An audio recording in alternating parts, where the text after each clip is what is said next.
Ainda louvando o Senhor, nós iremos cantar um hino cujo título é Junto ao Meu Deus. Eu quero convidar os que podem ficarmos de pé mais uma vez. Cantarmos esse hino ao Senhor, Junto ao Meu Deus.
Junto ao meu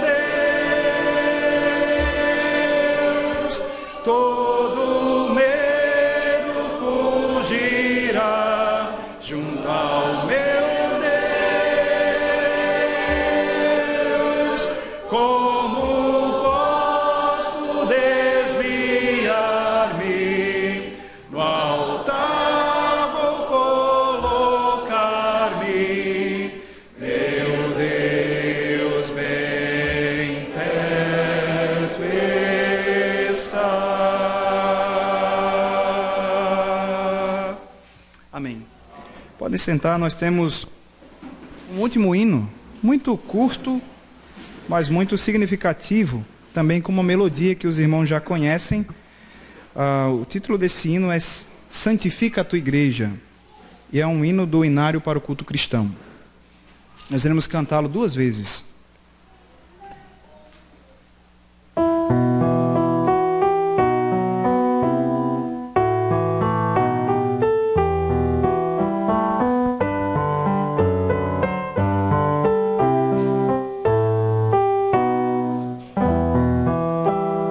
Santifica tua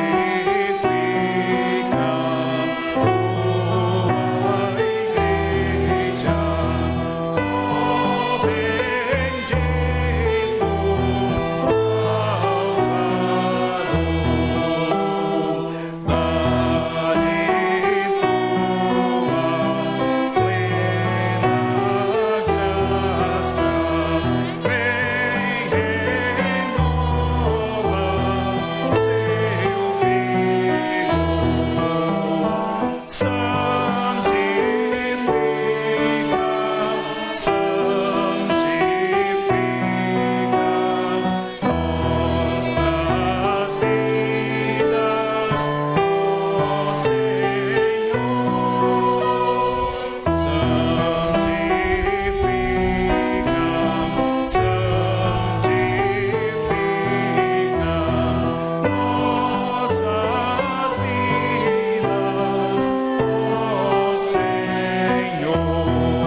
Convidar aqui à frente o pastor Marcos Perim, que tem nos edificado através da explicação da palavra do Senhor. A nossa oração é que continuemos aprendendo mais sobre ele.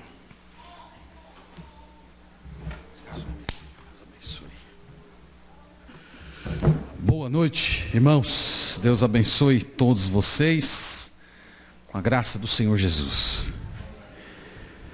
Vamos orar, irmãos. Logo em seguida vamos introduzir a pregação da palavra do Senhor.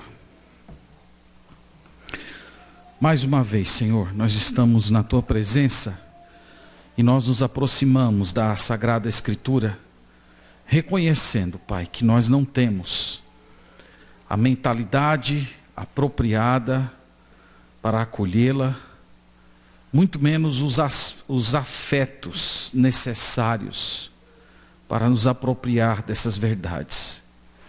Nós suplicamos, Senhor, que pelo Teu Santo Espírito, o Senhor realize essa obra magnífica, abrindo a nossa mente, capacitando, ó Deus, o nosso intelecto, mas ao mesmo tempo nos dando ternura nas nossas emoções.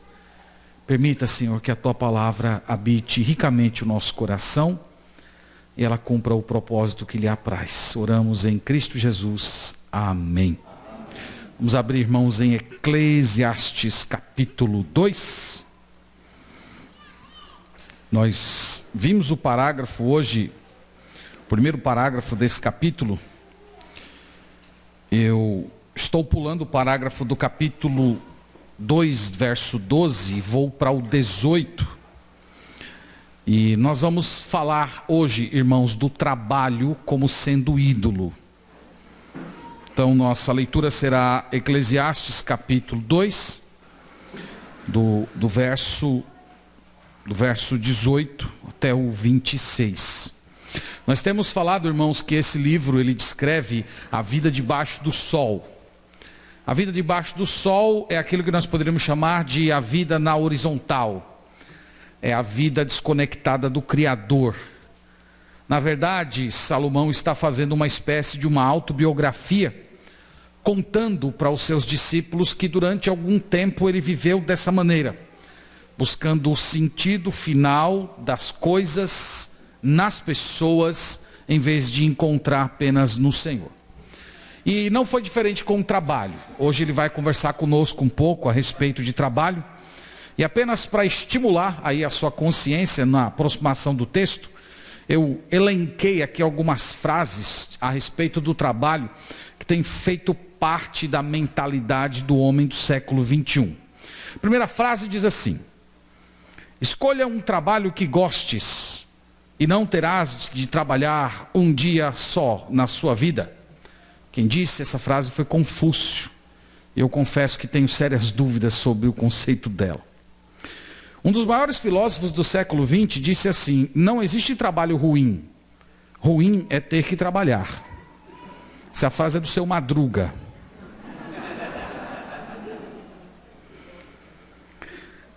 Jerônimo, um dos pais da igreja, disse: trabalhe em algo para que o diabo não te encontre sempre desocupado. Isso aqui parece meio que aquela versão de Cabeça Vazia, Oficina do Diabo, não é? E tem uma que é um dito americano: o pássaro que acorda cedo é sempre o que come a minhoca. Ninguém pensa na coitada da minhoca, né? Irmãos, é importante a gente pontuar que originalmente o trabalho é um dom de Deus para a humanidade. Quando o Senhor criou o primeiro casal, Ele entregou aos nossos pais no Éden a tarefa de cultivar e cuidar do jardim. Isto é, havia trabalho a ser feito. O trabalho não é parte da maldição. Mas antes da queda, os nossos pais já interagiam com o jardim. No entanto, depois de Gênesis capítulo 3, após a rebelião contra o Senhor, o trabalho se tornou sinônimo de aflição. Lembre-se de Deus dizendo a Adão: maldita será a terra por tua causa, você vai comer, mas será através do suor do teu rosto, a terra vai produzir espinhos. Deus ali, irmãos, está dizendo como se a relação entre o homem e o produzir, a própria criação de onde ele tiraria o seu sustento, é como se a criação o resistisse. Deus criou o homem para dominar a criação e dela tirar o seu sustento. Mas por causa do pecado, parece que a criação agora é hostil ao ser humano. Então, enquanto nós lemos Salomão falando a respeito do trabalho, é importante você ter essa dimensão na mente. Salomão está falando do trabalho depois de Gênesis 3. Salomão está falando de uma criação que é hostil ao ser humano e que resiste a ele de ele cumprir a sua missão. Então vamos ler o texto. Nós vamos ler dessa vez o texto completo e depois nós vamos pontuando aqui algumas questões. Verso 18. Também aborreci todo o meu trabalho, com que me afadiguei debaixo do sol, visto que o seu ganho eu havia de deixar a quem viesse depois de mim. E quem pode dizer se será sábio ou estulto? Contudo, ele terá domínio sobre todo o ganho das minhas fadigas e sabedoria debaixo do sol. Também isto é vaidade. Então, me empenhei porque o coração se desesperasse de todo o trabalho com que me afadigara debaixo do sol. Porque há homem cujo trabalho é feito com sabedoria, ciência e destreza. Contudo, deixará o seu ganho como porção a quem por ele não se esforçou. Também isto é vaidade e grande mal. Pois que tem um homem de todo o seu trabalho e da fadiga do seu coração, em que ele anda trabalhando debaixo do sol? Porque todos os seus dias são dores, e o seu trabalho, desgosto. Até de noite não descansa o seu coração. Também isto é vaidade. Nada há melhor para o homem do que comer, beber e fazer que a sua alma goze o bem do seu trabalho. No entanto, vi que isto vem da mão de Deus, pois, separado deste, quem pode comer? Ou quem pode alegrar-se? Porque Deus dá sabedoria e conhecimento e prazer ao homem que lhe agrada. Mas ao pecador dá trabalho para que ele ajunte e amontoe, a fim de dar àquele que agrada a Deus. Também isto é vaidade e correr atrás do vento. Amém. Louvado seja o Senhor por sua palavra tão intrigante para a gente. Irmãos, Salomão começa esse parágrafo dizendo que debaixo do sol, depois de Gênesis 3, o trabalho é cansativo e frustrante. No verso 18, na primeira linha do verso 18, ele diz: também aborreci. Também aborreci, ele está repetindo aqui o seu aborrecimento pela segunda vez. Se ele usa também é porque ele se aborrecera antes. Você pode ver o aborrecimento dele no verso 17. Ele diz: pelo que aborreci a vida. Então no verso 17 ele diz: eu detesto viver. É literalmente o que ele está dizendo aqui. E no verso 18 ele diz: e tem uma coisa que eu aborreci ainda mais do que viver: o trabalho. Então é uma visão muito dura. No parágrafo anterior, irmãos, ele estava buscando o sentido na sabedoria. Embora ele reconheça que você viver como sábio nesse mundo tem muito mais utilidade do que você viver como tolo, mas ele chegou à seguinte conclusão. A seguinte conclusão está no verso 16. Ele diz: pois tanto o sábio como o estulto, a memória não durará para sempre, pois passados alguns dias, tudo cai no esquecimento. Morre o sábio, e da mesma sorte, o estulto, pelo que aborreci a vida. Então, nesse parágrafo, ele reconhece que a sabedoria é boa, que a sabedoria é útil, mas ele diz: o problema é que a morte nivela todo mundo por baixo. A morte não faz separação entre quem é inteligente e quem não é, quem é sábio e quem é tolo. E ele diz que por causa disso ele aborreceu a vida. E ele começa esse parágrafo agora falando que além da vida, ele também aborreceu o seu próprio trabalho. Então, irmãos, é como se ele estivesse conectando aqui a mensagem que nós falamos hoje de manhã. É como se ele, na sua tentativa de buscar sentido para a vida, ele resolvesse sair um pouco de si mesmo e resolver produzir alguma coisa para os outros. De manhã eu mostrei para vocês ele falando assim: eu criei jardins, eu fiz isso, eu fiz aquilo, eu amontoei isso, eu tive servos e servos. E ele percebe que isso não resolveu o problema do seu coração, o vazio que estava na sua alma. Então aqui ele muda o foco. Agora o foco dele é trabalhar, mas trabalhar para os outros. Olhe que é isso que ele diz no verso 18: também aborreci todo o meu trabalho, com que me afadiguei debaixo do sol, visto que o seu ganho eu havia de deixar a quem viesse depois de mim. Então aqui agora ele está mudando o foco do seu trabalho. Não é o trabalho simplesmente para ele montar um patrimônio e ser alguém reconhecido, mas é o trabalho para os outros. E ele percebeu que isso também não resolveu o problema dele.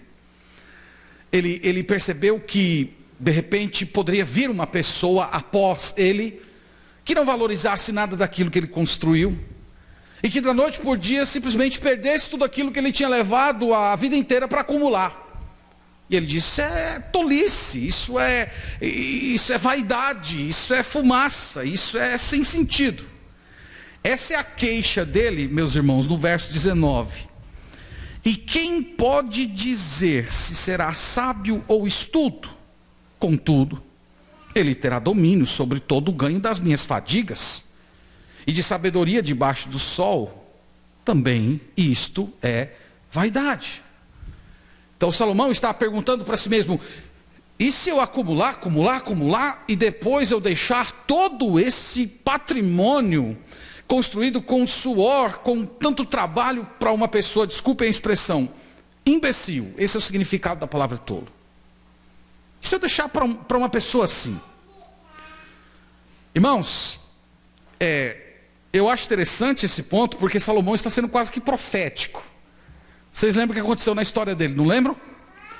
Ele construiu todo aquele patrimônio, ele consolidou o reino que já havia sido deixado por Davi, ele exportou ouro, e tinha tanto ouro que ele mandou fazer escudos de ouro que ficavam lá, que os soldados, na hora que ele passava, colocavam aquele escudo de ouro. O que foi que o seu filho fez?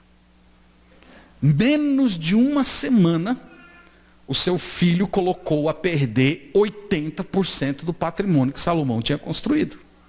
Não é incrível isso? Ele está sendo quase que profético. Eu não sei se ele já estava olhando para o filho dele dizendo: esse menino não vai dar certo. Não vai dar certo.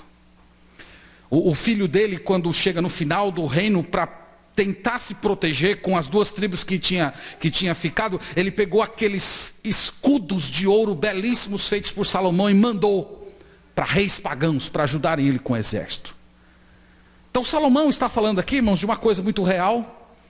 Talvez, se eu fosse abrir aqui para perguntas e colocações, vocês conhecem pessoas assim, conhecem história de gente assim, que recebeu um patrimônio e que da noite por dia colocou tudo a perder? E foi isso que aconteceu com seu filho Roboão. Ele lá na sua arrogância, dizendo, vão tudo para casa, porque o meu dedo mínimo é muito mais pesado que o lombo do meu pai. Se meu pai bateu em vocês com chicote, eu vou espancar vocês com escorpiões. E Salomão se pegou nessa reflexão. Vale a pena mesmo eu trabalhar com destreza, dormindo pouco, trabalhando muito, e deixar tudo isso nas mãos de um tolo? O resultado, irmãos, é o verso 20. Veja o que ele diz. Então me empenhei, porque o coração se desesperasse de todo o trabalho com que me afadigara debaixo do sol. Sabe o que ele está dizendo aqui? Eu, quando comecei a pensar nessa questão, talvez já antecipando o que aconteceria com seu filho, ele diz, eu comecei a me desesperar. Isso também não resolveu o meu problema. Isso também não satisfaz a minha alma. Eu achava que o meu problema é porque eu estava sendo egoísta, eu empreendi, eu fiz, eu realizei. Mas agora que eu estou pensando em construir algo para deixar para alguém, a minha alma ainda continua sem paz, eu estou desesperado. No verso 23, o segundo efeito dessa reflexão nele, ele diz, porque todos os seus dias são dores e o seu trabalho desgosto. Até de noite não descansa o coração. Também isto é vaidade. Então ele diz, o dia é de trabalho estafante, de um trabalho desgostoso, e de noite eu não consigo dormir. Você já passou por isso alguma vez? Você se deita para tentar dormir, mas a cabeça continua trabalhando? Às vezes um prazo, uma meta que tem que ser batida, ou uma pessoa do trabalho que é difícil de você conviver, ou um trabalho tenso, um chefe chato, sabe? Ou de repente você não gosta do trabalho que está fazendo. E Salomão, ele perde o seu sono por causa dessa angústia. Vale a pena mesmo eu trabalhar tanto? E toda essa reflexão e essa falta de sono do pregador produziu a reflexão nele, que foi repetida várias vezes aqui no texto. Tudo isso é vaidade. Tudo isso é vapor, tudo isso é sem sentido. É sem sentido você trabalhar, é sem sentido você acumular um monte de dinheiro, é sem sentido, é fumaça você construir um patrimônio para uma pessoa que é completamente tola. No verso 22 ele faz uma pergunta para si mesmo, dizendo, pois que tem o homem de todo o seu trabalho e da fadiga do seu coração, em que anda ele trabalhando debaixo do sol. Aqui, irmãos, é uma pergunta retórica, é uma pergunta cuja resposta já está embutida. E a pergunta é, de que adianta trabalhar tanto? De que adianta acordar tão cedo, dormir tarde, trabalhar estafantemente, perder energias, noites de sono? De que vale? Ele está respondendo, nada vale. É intrigante, meus irmãos, como essa reflexão de Salomão, ela é atual. Ela é muito do nosso tempo. Porque desde Salomão até para cá, os homens continuam vivendo debaixo do sol. Quando os nossos pais estavam no Éden, o trabalho deles tinha sentido, porque eles trabalhavam conectados àquele que está acima do sol. Deus descia para ter comunhão com eles todos os dias, e isso dava sentido a todas as atividades que eles realizavam. Debaixo do sol, o homem continua trabalhando, mas ele está desconectado do Criador, daquele que dá sentido e conteúdo a todas as coisas. E aí o homem se pega em um dilema. Ele tenta suprir com o trabalho uma carência afetiva, emocional, espiritual, que só Deus pode suprir. E a semelhança de Salomão, há muita gente hoje que vive angustiada com o seu trabalho. Alguns encaram o trabalho como uma fuga, o trabalho como uma distração. Eu já vi gente assim, já aconselhei pessoas assim. O trabalho é a forma de você fugir de se olhar no espelho. Se você parar para pensar um pouco na sua vida, no seu futuro, no que você anda fazendo, essas pessoas simplesmente vão desabar, vão cair em depressão. Então o que elas fazem? Trabalho, trabalho, trabalho, trabalho, cansaço, cansaço, cansaço. Quando chega em casa, academia, academia, academia. Depois cai na cama, desaba. E no outro dia, trabalho, trabalho, trabalho. Porque elas não querem parar para encarar a si mesmas, elas querem usar o trabalho para abafar o grito que está na sua alma. Há outras pessoas que trabalham para fugir do seu próprio fracasso. O fracasso familiar, por exemplo. O fracasso de você ter que parar e conversar com seu cônjuge. O fracasso de você encarar os seus filhos e perceber que eles não são nada daquilo que você gostaria que eles fossem. Alguns até transformam a família em um trabalho. Há muitos casais que eles não vivem de fato uma relação de matrimônio. Eles vivem uma empresa. A convivência se resume a receitas, despesas, planejamento, contas a pagar, investimentos a serem feitos. E se você entrar nessa família e tirar essas coisas, o que sobra? Não sobra nada. Ali não é uma família, ali é uma empresa. Não tem intimidade espiritual, não tem proximidade afetiva, não tem uma conexão com Deus que une os dois, não tem afeição. Tudo que tem ali é o funcionamento de uma empresa. É o trabalho como fuga. E meus irmãos, tão ruim quanto o trabalho como fuga, é o trabalho como ídolo. E a nossa cultura possui várias evidências de que nós tratamos o trabalho como sendo ídolo. Uma das mais comuns, penso eu, é você definir a pessoa a partir daquilo que ela faz. Uma das primeiras perguntas, se não a primeira pergunta que nós fazemos para alguém, depois de perguntar o nome dela, qual é? Em que você trabalha? É incrível isso. E isso mostra, irmãos, que nós definimos as pessoas a partir daquilo que elas fazem. É muito raro você conhecer uma pessoa, perguntar o nome dela e depois entrar logo numa conversa espiritual e perguntar para ela assim: fale-me da sua conversão, fale-me do seu andar com Deus, fale-me a respeito daquilo que Deus tem ensinado você, do seu crescimento espiritual, fale-me a respeito disso. Não, nós queremos saber o trabalho, qual é a empresa. Logo a nossa curiosidade atiça. Será se ganha bem? Será que ganha bem? Será que ganha mal? Enfim. Eu lembro de uma vez de uma irmã, alguém perguntou para ela assim: ô irmã, como é que está seu filho, fulano de tal? Ah, meu filho está muito bem. Mas o que foi, irmã? Ele se converteu? Não, ele não se converteu, mas passou no concurso, está ganhando uma nota. Nós somos assim. Nós definimos as pessoas a partir do seu trabalho. Lembra, irmãos, que essa nossa relação com o trabalho em dinheiro é sempre uma relação muito complicada. Jesus chamou o dinheiro de mamon, para dizer que nessa nossa relação com o dinheiro e com o trabalho, nós tendemos a transformar o dinheiro e o trabalho em um Deus, dar ares de personalidade a ele.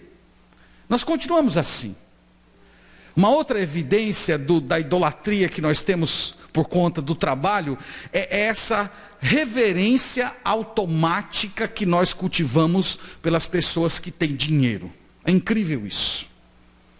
Então quando aparece uma pessoa que tem muito dinheiro em qualquer roda, é incrível como o sucesso na área financeira parece significar que aquela pessoa é bem sucedida em tudo e que ela é a autoridade final sobre qualquer matéria. Eu li uma frase de um homem chamado Paul Getty, um multimilionário norte-americano, e ele descreveu os casamentos dele como 5 fracassos. E ele diz o seguinte: como e por que foi possível para mim construir o meu próprio automóvel, perfurar poços de petróleo, fabricar aviões, liderar um império financeiro, e ainda assim não fui capaz de ter pelo menos uma relação satisfatória? Então, no mundo dos negócios ele era admirado, mas ele era um fracassado na sua vida emocional. Essa nossa relação, irmãos, é complicada. Eu oro a Deus para que um dia nós superemos isso na igreja. Que a igreja seja um ambiente em que nós não definamos mais as pessoas pelo sucesso financeiro que elas têm. Eu estava lendo um livro de aconselhamento bíblico alguns anos atrás. Se eu me lembrar daqui para amanhã o nome do livro, eu digo para vocês. Mas o autor dizia que uma vez ele ficou muito encantado, que ele foi a uma igreja ministrar um curso de aconselhamento bíblico, e ele viu que havia um irmão daquela comunidade que era muito pobre mesmo. E ele estava aconselhando um homem da mesma igreja que era muito rico, mas que estava com seu casamento falido. E aquele irmão pobre se encontrava com aquele irmão rico semanalmente para instruí-lo na palavra, como ele deveria amar a esposa dele, como ele poderia restaurar o casamento dele, como ele deveria criar os filhos dele nos caminhos do Senhor. E ele disse que ficou encantado com aquilo. E seria, irmãos, uma coisa maravilhosa se nós nos libertássemos disso na igreja. E nós passássemos a definir as pessoas a partir do relacionamento que elas têm com o Senhor, e não com o seu sucesso financeiro. Mas nós continuamos debaixo do sol, e essas coisas nos tentam. Nós definimos as pessoas pelos que elas ganham, nós achamos que as pessoas bem-sucedidas são as melhores, e uma outra manifestação da idolatria do trabalho é você acreditar que se você tiver aquele trabalho dos sonhos, você vai ser feliz.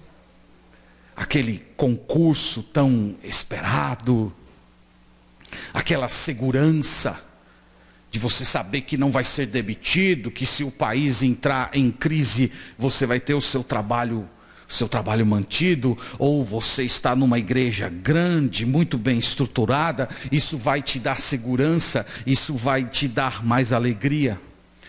Tudo isso, irmãos, são ídolos. Tudo isso são pequenos deuses.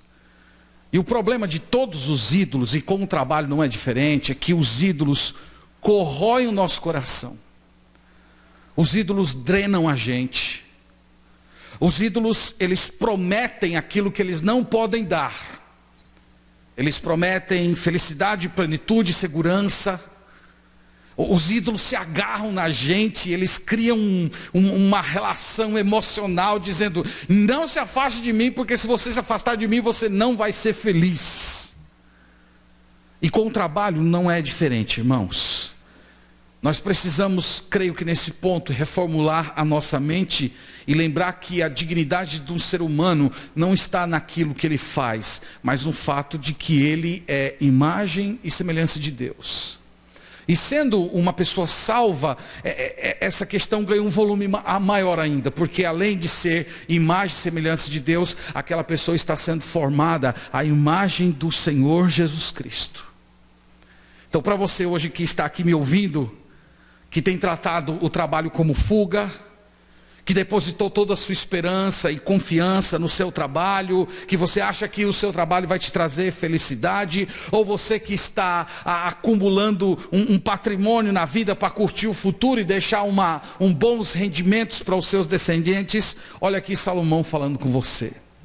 É fumaça, é vaidade, é correr atrás do vento. Você está construindo um castelo de vento. Ele chama aqui de um grande mal. Você não vai encontrar o que precisa. Você não vai encontrar o que está procurando. Você só vai encontrar cansaço, fadiga, desgosto, noites más dormidas e muitas incertezas para o seu futuro. É isso que Salomão diz. Mas louvado seja Deus, irmãos, porque a reflexão do sábio não parou nesse ponto. E aqui você aproveite bem esse próximo parágrafo, porque são poucas vezes que Salomão vai fazer isso no livro. Aqui é uma das poucas vezes que ele vai subir para cima do sol. E ele vai mostrar para a gente como nós podemos nos livrar desse trabalho que entristece, desse trabalho sem sentido. Então veja aqui no verso 24, é um oásis aqui no meio dessa angústia. No verso 24, ele diz a saída. Nada há melhor para o homem do que comer, beber e fazer que a sua alma goze o bem do seu trabalho. No entanto, vi que isto vem da mão de Deus, pois separado deste, quem pode comer ou quem pode alegrar-se? Então qual é a saída, irmãos, para essa encruzilhada do trabalho debaixo do sol que Salomão colocou a gente? Ele diz: a saída é você receber o trabalho como sendo um bem de Deus. A saída é aquilo que nós chamamos de teologia da vocação. É você entender o seu trabalho como sendo uma missão espiritual. Não é simplesmente para você se sustentar, não é simplesmente para você construir um patrimônio, não é simplesmente para você ter realização. É algo que você está fazendo para o Senhor por causa de uma missão que Ele lhe confiou. Lembra do apóstolo Paulo, Colossenses 3:23, é um versículo que eu creio que todos nós deveríamos memorizar. Ele diz assim: tudo que vocês fizerem, seja palavras, ações, fazei-o para Deus e não para os homens, porque é dele que vocês vão receber a recompensa. E vocês lembram qual foi o público que ele escreveu essas palavras? Vocês acham que ele escreveu essas palavras para o pessoal do concurso público? Para o pessoal que está ganhando acima de 20 salários? Não, ele escreveu para escravos. E ele estava como que dizendo para aqueles irmãos que o trabalho de escravo deles, isto é, ser tratado como mercadoria, sendo tratado como não gente, poderia ter significado se eles realizassem aquilo para o Senhor. Foi o Senhor que me deu essa missão, foi o Senhor que me colocou nesse lugar, e eu vou fazer para ti, Pai.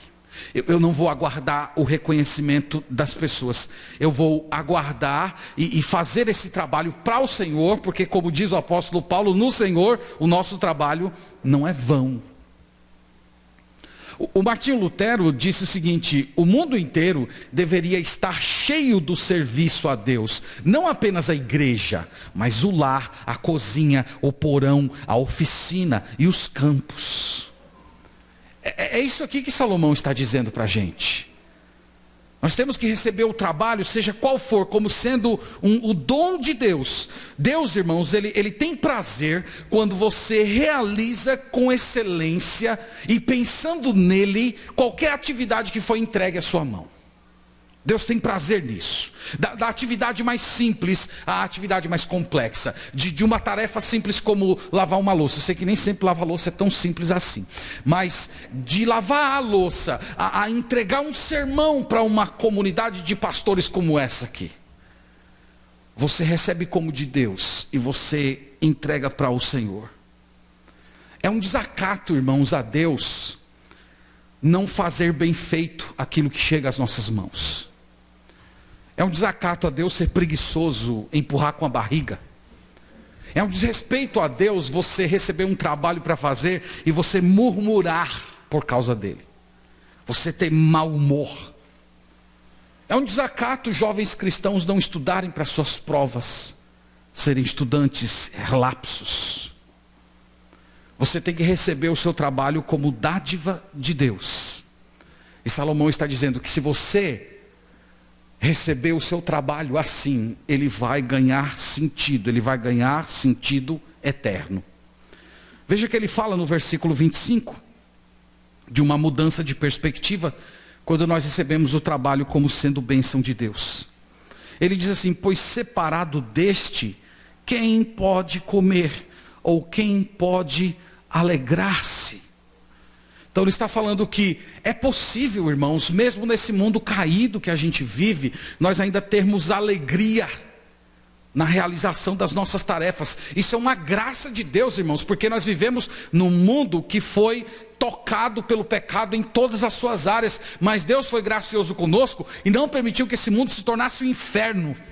Ele não permitiu que essa criação se tornasse uma zona de guerra. Ele dá momentos de refrigério. É como se fossem luzes, fios de luzes divinas, atravessando as trevas de maldade que estão acima da gente, e esses fios de luz divina tocam a gente e dão conteúdo, solidez, alegria, significado ao nosso trabalho. Salomão está falando disso. de você poder comer e beber e se alegrar, porque você está fazendo isso a partir de Deus.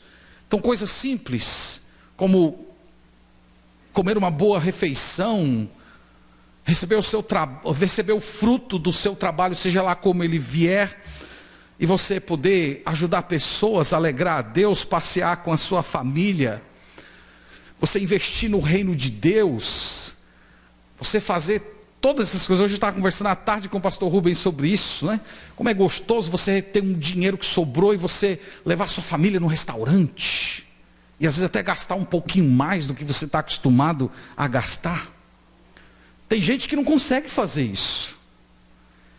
Tem gente que recebe frutos do Senhor, mas não consegue desfrutar daquilo que Deus deu. Porque colocou-se na cabeça que você tem que ser produtivo o tempo todo.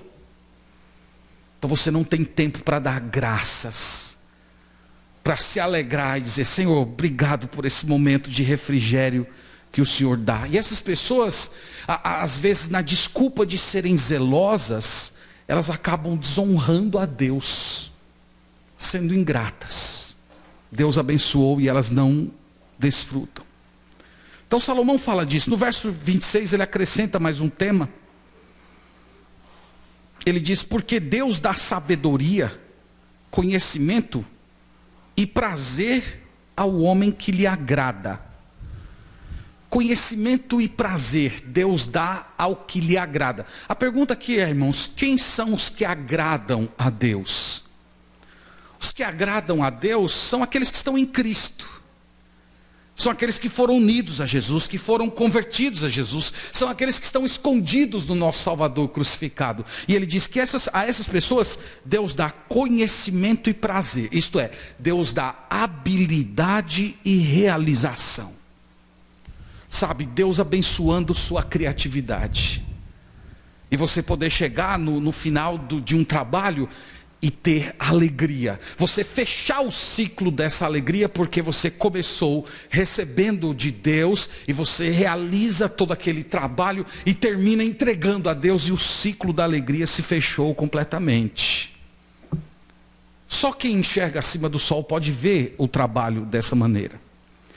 O final do verso 26 é bem intrigante. Olha o que ele diz. Até teologicamente é um pouco complexo de explicar isso. Final do verso, a segunda parte do verso 26, ele diz assim: mas ao pecador dá trabalho para que ele ajunte e amontoe, a fim de dar àquele que agrada a Deus. Também isto é vaidade e correr atrás do vento. Então ele está dizendo que aquele que é de Deus, aquele que agrada a Deus, Deus dá habilidade e alegria. E aquele que não é de Deus, Salomão diz, ele trabalha e acumula para dar àquele que agrada a Deus. Essa, irmãos, é uma verdade surpreendente. Porque hoje parece que o mundo pertence aos desonestos, não é verdade? Quem sempre se dá bem é quem mente, quem engana a fiscalização, quem frauda concurso, quem burla as leis. Mas nessa pequena frase aqui do Salomão, irmãos, tem uma promessa embutida. Um amanhã que vai ser renovado. Esse mundo, ele vai ser recriado com um rei, dono, soberano. E a Bíblia diz, irmãos, que tudo aquilo que é de Cristo é nosso.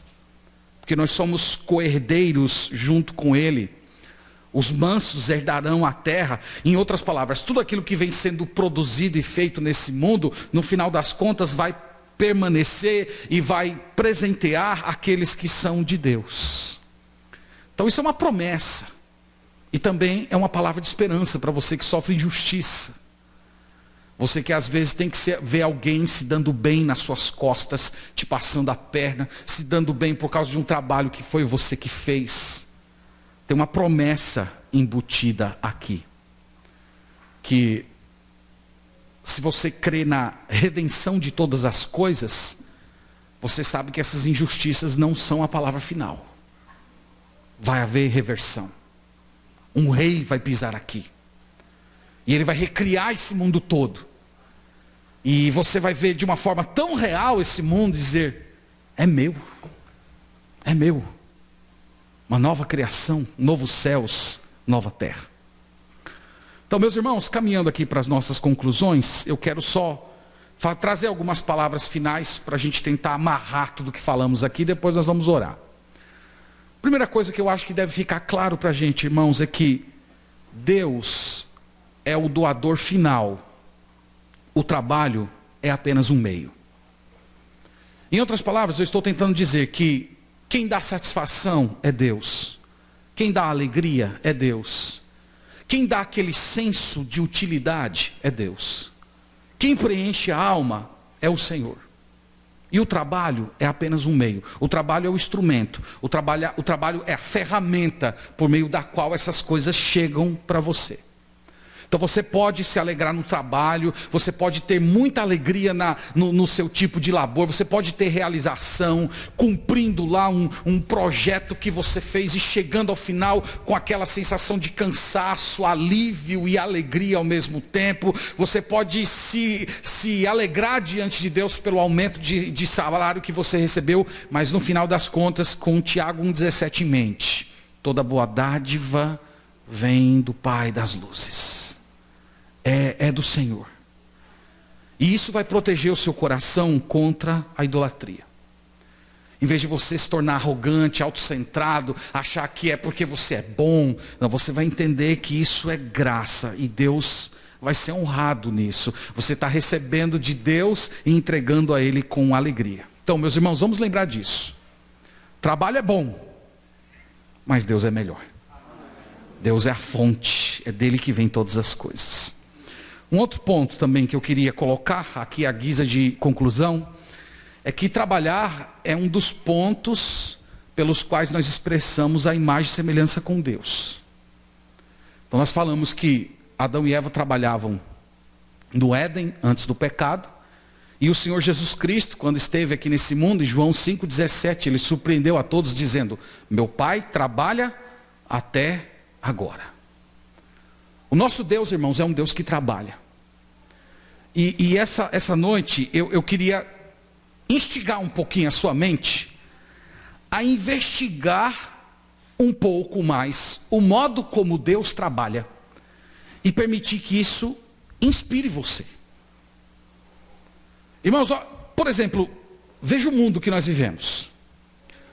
Deus poderia ter feito um mundo cinzento, preto e branco, com criaturas deformadas, semelhante aos trabalhos de pintura que eu fazia na escola, que eu não via a hora de terminar logo aquilo, entregar e sair da sala. Deus poderia ter feito dessa maneira. Mas como Deus fez o trabalho dele? Deus fez flores, Deus fez mar. Olha a paleta de cores que nós temos na natureza. Deus, irmãos, é um trabalhador caprichoso. Ele esculpiu o ser humano com as suas próprias mãos. Ele não podia simplesmente ter dito haja, como ele fez com tudo, mas ele esculpiu. Ele fez uma diversidade de humanidade. Africanos, nórdicos, orientais, latinos. E no Brasil ele misturou tudo, né? Ficou mais bonito ainda. Davi, pensando nisso, lá no Salmo 139, ele diz: eu te louvarei, porque de modo assombrosamente maravilhoso eu fui feito.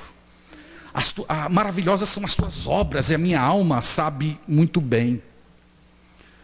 Então veja o nosso Deus como trabalhador, e permita que isso inspire você.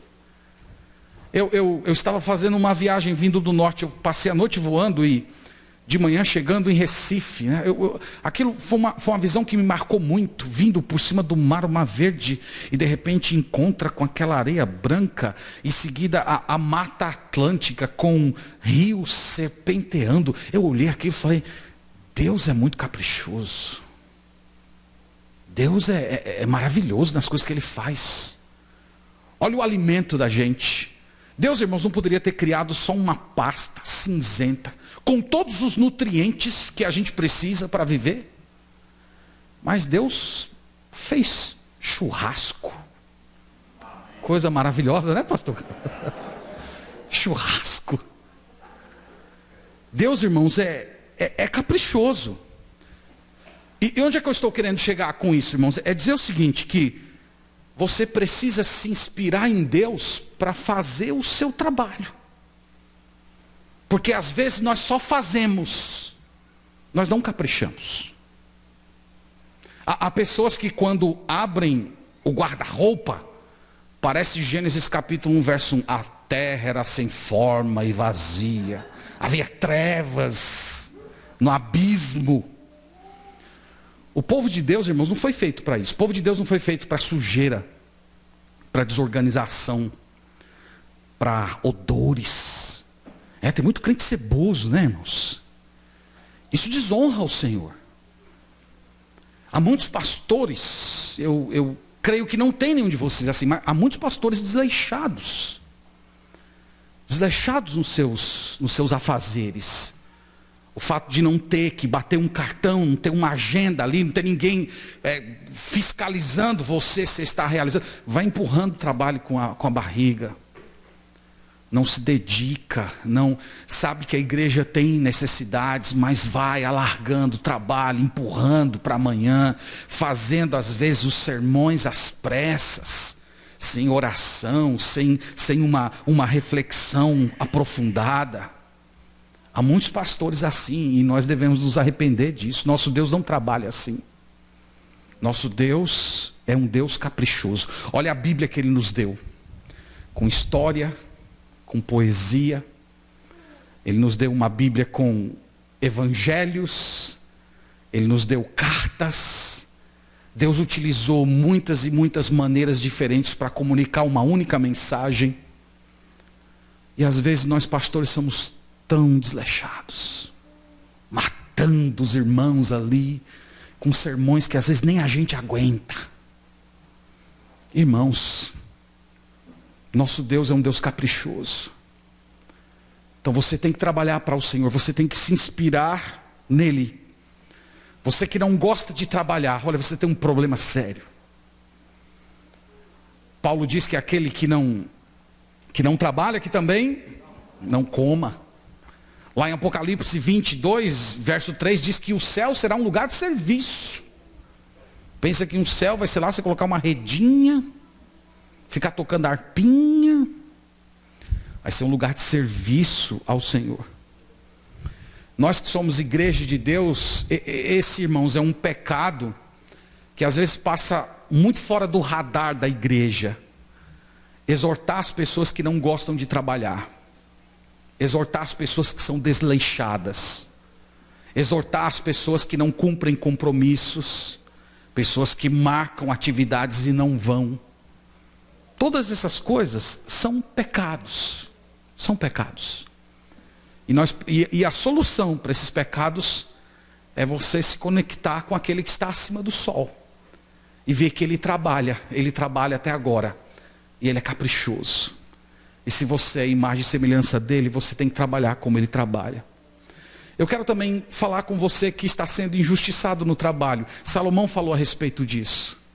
Você que está sendo injustiçado no trabalho, não se esqueça que o nosso Deus é um Deus que possui um profundo comprometimento com a justiça.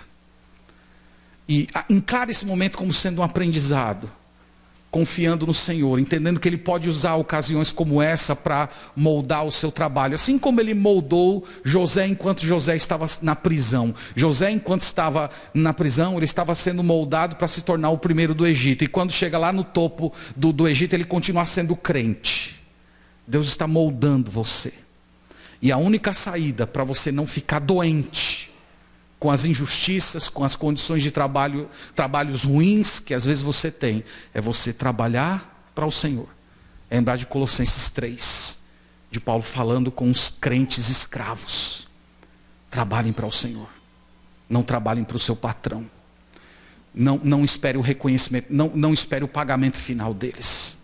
Espere no Senhor. No Senhor o trabalho não é vão.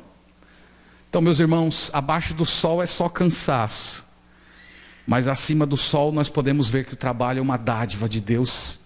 E nós podemos realizá-lo com muita alegria no coração, tendo satisfação nele e devolvendo como um tributo a Deus. Então que Deus nos abençoe e que Ele nos dê essa perspectiva cristã a respeito do trabalho e nisso tudo Ele seja glorificado. Amém. Vamos orar. Vamos pedir isso a Deus. Obrigado, Senhor, pela Tua palavra, pelo Senhor ser um Deus que trabalha, um Deus que é ativo, um Deus que é detalhista, que é caprichoso, que faz todas as coisas com beleza, com harmonia, no devido tempo, e tudo para a Tua glória. Nós te pedimos perdão, Senhor, pelo nosso desleixo. Nós te pedimos perdão por, às vezes, tornar o nosso trabalho ídolo, de buscar satisfação nele, de tratarmos as pessoas a partir do trabalho que elas realizam. Perdoa-nos, Senhor, e dá-nos uma nova mentalidade em Cristo Jesus. Nos ajude a receber o trabalho como sendo uma dádiva Tua. Nos ajude, Senhor, a nos inspirar em Ti mesmo, como Deus trabalhador e caprichoso. E realizarmos todas as coisas para a glória do Teu nome, como para o Senhor e não para os homens, certo de que do Senhor receberemos a recompensa. Eu oro por aqueles que estão desanimados no trabalho. Eu oro, Senhor, por aqueles que estão desempregados. Eu oro, Senhor, por aqueles que estão aflitos, enfrentando perseguição, injustiça. Eu oro por aqueles, Senhor, que não têm tido condições de sustentar a família com o trabalho que realiza. Tem misericórdia, Senhor, dessas pessoas. Visita com a Tua graça e supra as necessidades. E nós, ó Deus, ansiamos pelo dia em que seremos resgatados fisicamente pelo Senhor Jesus Cristo, no novo céu e na nova terra, e que teremos o trabalho não sendo mais como uma forma de dor e sofrimento, mas como uma plena realização em Ti. Oramos para que o Senhor venha, Senhor Jesus, nos buscar. Nós oramos em Cristo. Amém.